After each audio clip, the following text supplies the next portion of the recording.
بسم الله الرحمن الرحيم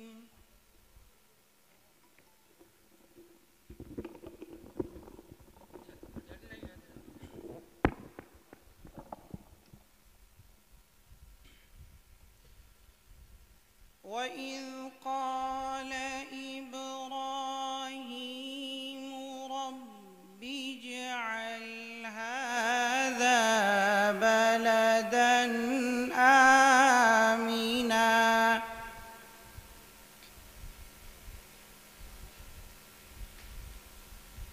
وارزق أهله من الثمرات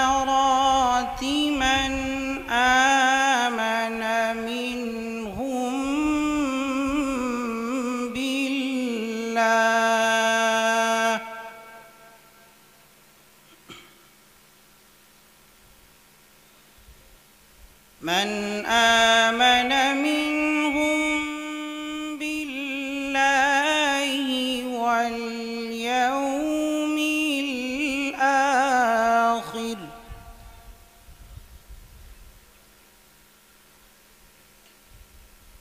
قال ومن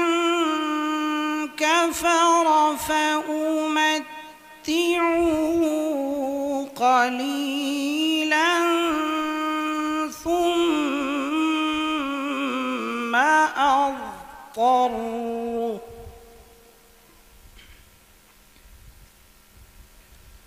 ثم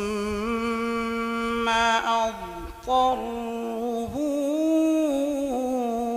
إلى عذاب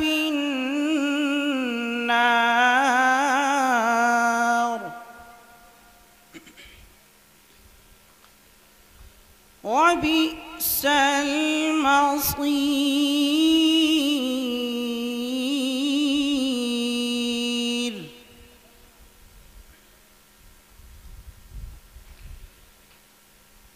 وإذ يرفع إبراهيم القواعد من البيت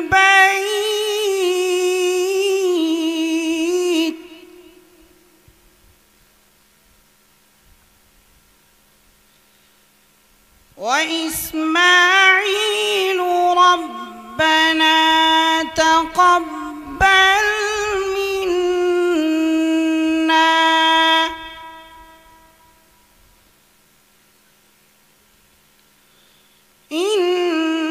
إنك أنت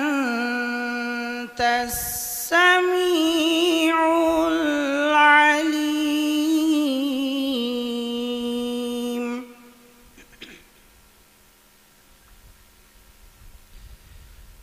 ربنا واجعلنا مسلمين لك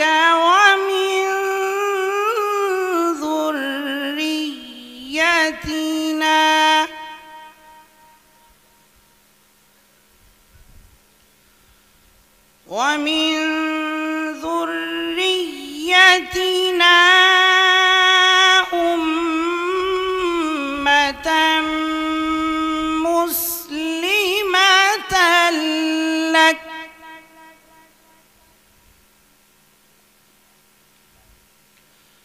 وأرنا مناسكنا وتب علينا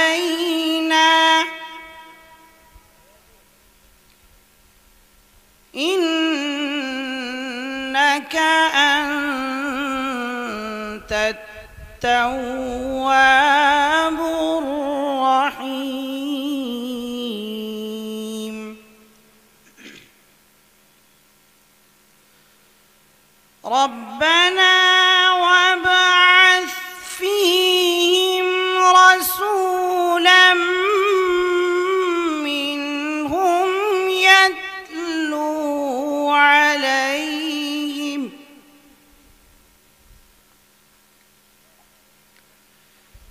يتلو عليهم آياتك ويعلمهم الكتاب